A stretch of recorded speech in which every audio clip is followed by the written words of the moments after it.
Hello mga Marites! At eto na nga ang part 4, Jo. Sa photoshoot pa lang ni Zoe, Diyos ko, nasagad kami sa pagod. Lalo na itong mga kumari ko, Diyos ko, hindi ko alam yung gagawin ko kung hindi ko sila kasama. Nahiya na nga ako sa kanila magsimula sa paghanap ng gown at paghanap ng mga pangdekorasyon sa birthday ni Zoe, kasama ko na sila.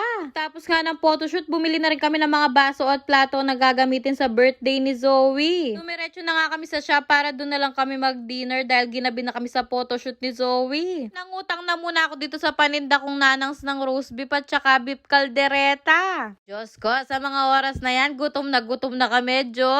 Naisip kasi namin, imbis na kumain kami sa labas, kakain na lang kami ng nanangs sa shop.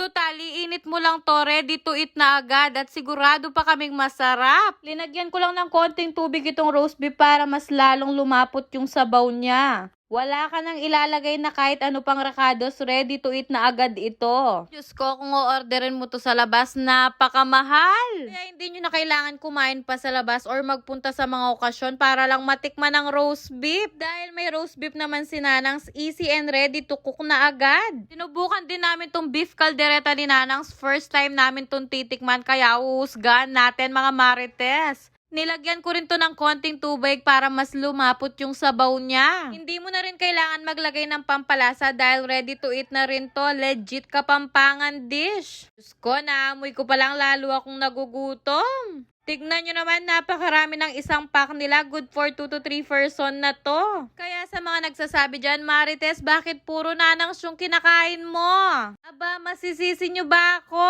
Simula kasi natikman ko yung produkto ng nanangs, talagang nagustuhan ko to. Bilang isang Kapampangan, masasabi ko talagang legit Kapampangan dish. Kaya naisipan ko rin tong gawing negosyo dahil alam kong papatok sa mga tao at hindi ako mapapahiya sa lasa. Bilang isang nanay na papadali ni nanang yung buhay ko, lalo na sa mga oras na tinatamad ako. At least ito, iinit ko lang, ready to eat na.